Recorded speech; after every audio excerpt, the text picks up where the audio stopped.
All right, so I've had the Paul C. Buff hub remote for Nikon for probably about a month, maybe 2 months now. I've done quite a few shoots with it, running through its paces, and a user named YRural commented on one of my videos saying, hey, you should do a hub remote usage video. And I was like, that's a pretty good idea. So YRural, this one's for you, buddy.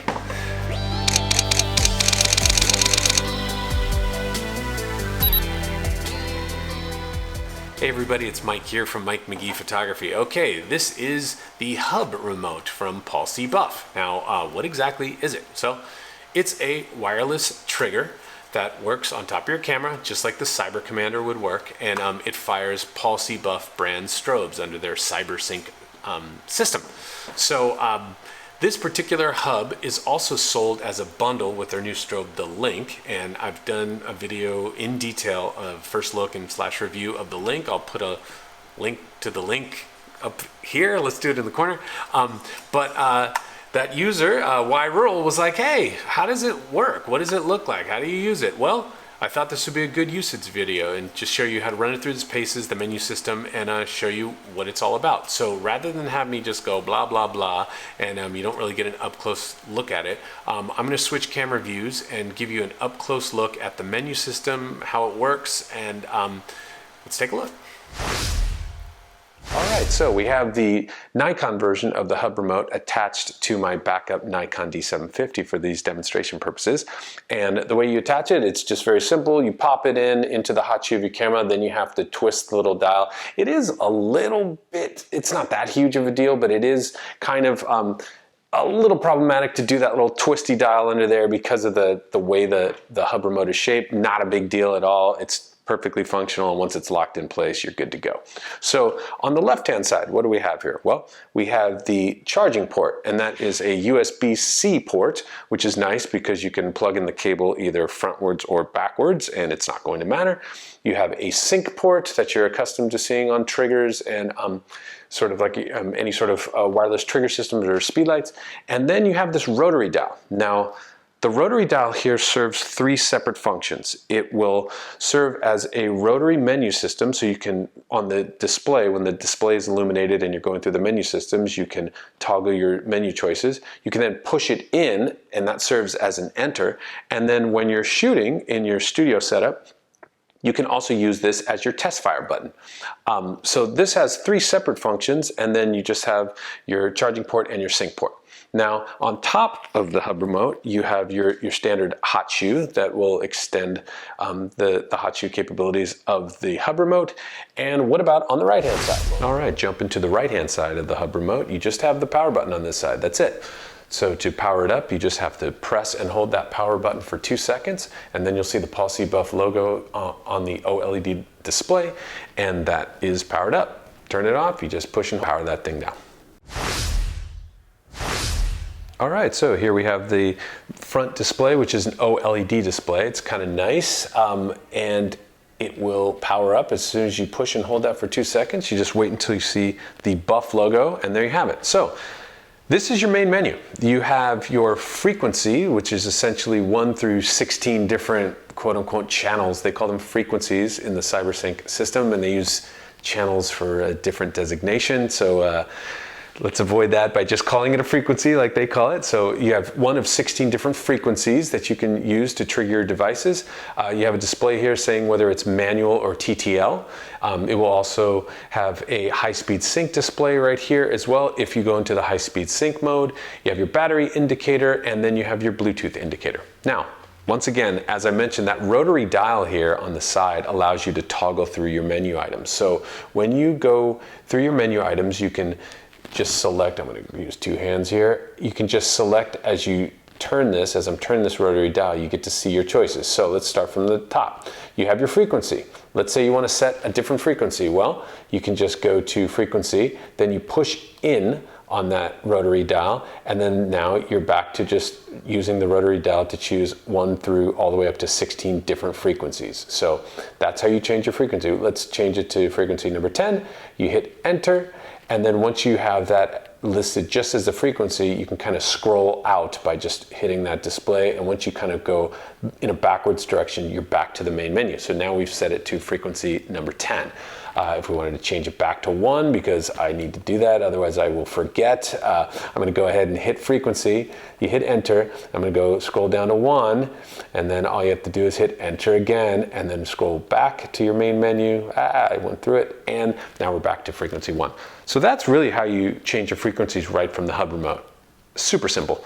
Now, if you're going into TTL mode or manual, there it is right there, designating manual. Now, all you have to do once again is you just go through your scroll right here, you go frequency, the next one is TTL or manual. So we had it on manual, all we'd have to do is select off for TTL, we can select that on. That's how you do it. So once it's selected on, you hit enter, and then again, you just scroll back to sort of that main menu, back this way, and now you'll see it says TTL. So very simple to go through this.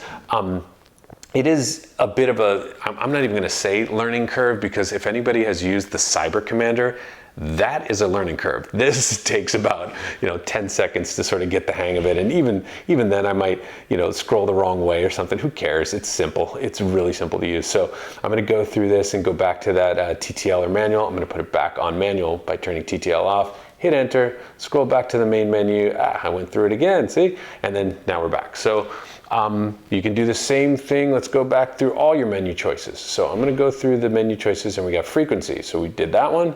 We have TTL or manual, did that one. Next one is your brightness of the device. So you can just dial that up, dial that down. I usually have it about here, that's fine.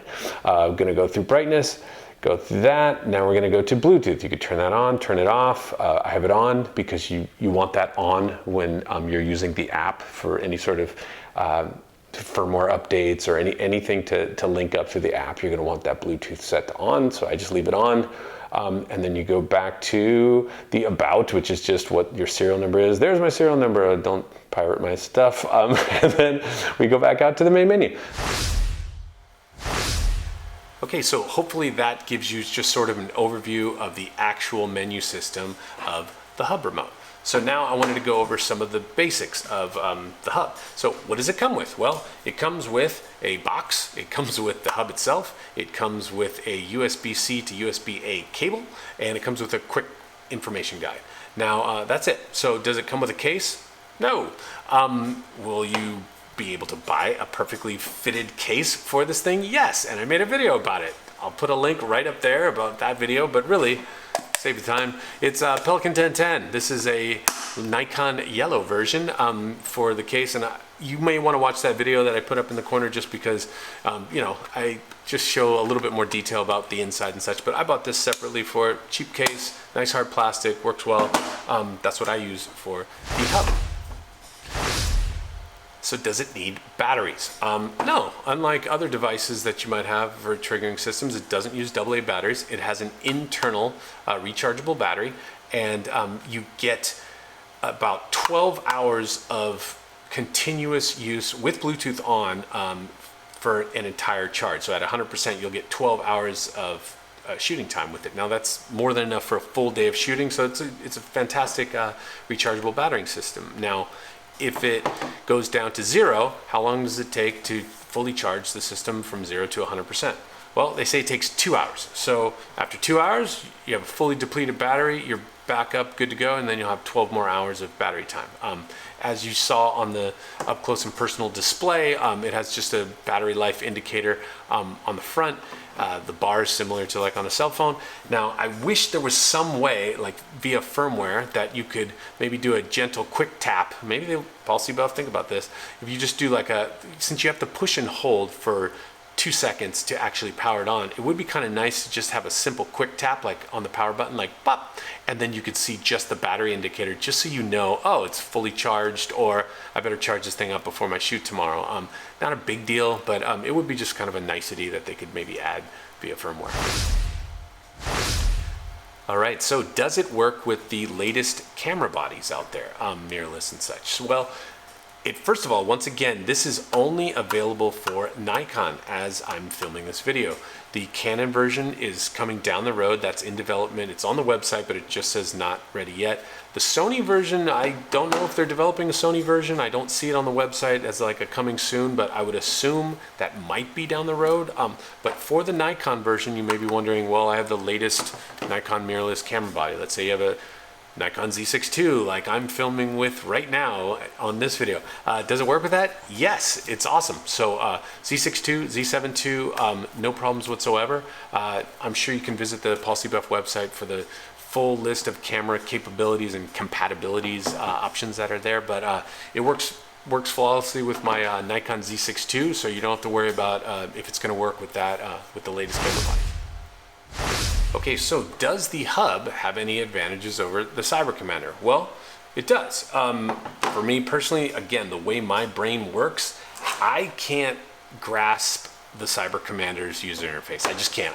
It doesn't make any sense to me. It looks like Missile Command from like an old ported Atari 2600 kind of thing, where I just see lines going up. I can barely read it. My eyes are shot. I'm old. So it just doesn't work for me. Now, the hub user interface is fantastic. Simple, easy to use. I get it. I can then use the app on my phone. I don't know why I keep grabbing my phone. It's not even on. But I can use the app on the phone as an option to sort of even further manage my strobes via the hub. Now, the big question I think people are probably going to ask is, well, I don't want to use my phone during a shoot. I just want to be able to manage everything on the hub. But that's fine. You can. So I view it more like the phone app from Policy Buff is like a bonus. If you really want to get in there with the nitty gritty and have nice visual displays that you can just tap and scroll, that's a bonus for people who want to do that and manage power of their strobes with the CyberSync system. Do you need that? No. And you can just use the basic interfaces here for TTL, and high-speed sync will automatically be set, as I said, as you turn up your shutter speed on your camera. So you don't need it, but it is a vastly better user interface when using the app and the hub sort of together versus the Cyber Commander system. Well, now, is there any advantage of the Cyber Commander over the hub? Let's say you have a Cyber Commander and you're like, I don't want a hub, I don't need that. You don't need it. That's fine. But if you are going to use a link strobe from Policy Buff, then you're going to need one for firmware updates and such. But there are some advantages of the Cyber Commander. Now, I remember, again, I had one for a little bit, but I remember it had a built-in light meter where you could use that. That was a nice little touch. And then I remember when the Cyber Commander, I didn't really utilize this feature simply because I couldn't really figure it out, was that the Cyber Commander could automatically set your f-stop in some cases based on the settings that you would test fire. Again, hub doesn't do anything like that, but it does. The hub is just a different tool for the usage of the CyberSync system. All right, so have I come across any issues with using the hub for about a month or two? Yeah, actually I have. Some of them that I'll share with you is that a couple of things to keep in mind. If you are going to use the Policy Buff app, one thing that I learned very quickly, and I will not do it again, is that when you save a lighting setup in the app, let's say you have 5 Policy Buff strobes, you have your hub, you can remotely control them via the app on your phone, and it's fantastic. Well, you're going to want to save that lighting setup so that it can detect those strobes when you power them on. Now, that's great, and it works fine. There are delays in sometimes when it can find those strobes on, I'm going to call it on your network, but in your studio, let's say. So, you have a setup, you have all your strobes on, you turn them on, you now fire up the app and you're waiting for it to say detected. And sometimes it just takes a long time, or it detects like 3 of them and it'll say 2 not detected, and you have to tap it again on the app to kind of refresh and get it to finally see that strobe, see it on your network, or so to speak. So I have noticed that delay, and it's almost like it takes a while to set things up. But once you set it up, it's phenomenal. So it's a little bit of, it's a little quirky at the start to kind of set things up, but once they're set, they're good.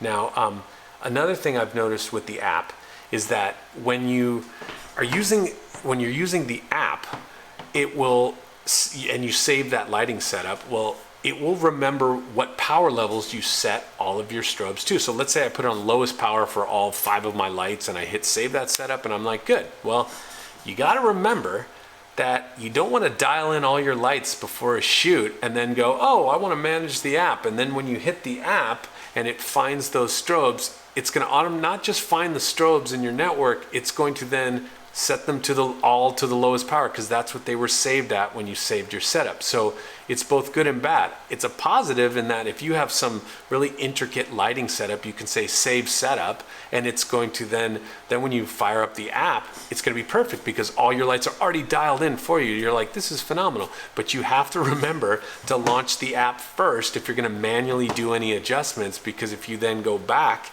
and launch the app, and it will find your strobes, set them to whatever power that it was previously, and then you'll be like, oh wow, this is a different shoot. I need much brighter key lights, and I need, it's a different way of thinking that you want it. If you're going to manage and use the app, make sure you fire up the app first and then just start turning on those lights, and don't dial in anything manually, just manage it all through the app. If you're not going to use the app, no problem. If you just have your hub and you just manually go up there and set your power on, let's say your Einsteins or what have you, your Link, DJBs, fire away. So that is one thing that I learned when I dialed in all these lights and went, oh, you know what? I'm gonna fire up the app and manage my thing. And I said, oh, I managed my app, and I looked at my light and I'm like, why is it at the lowest power? Oh, because it remembers the power settings too. So keep that in mind when you're saving your lighting setups. Okay, another issue that I found is with firmware updates. Now, as I mentioned, you need the hub remote, I think it's via Bluetooth, to connect to your phone and then to connect to the Link strobe. So if you have a Link strobe and it says, oh, there's a firmware update available, and it's through the app on the Paul C. Buff app, you're gonna say, okay, great.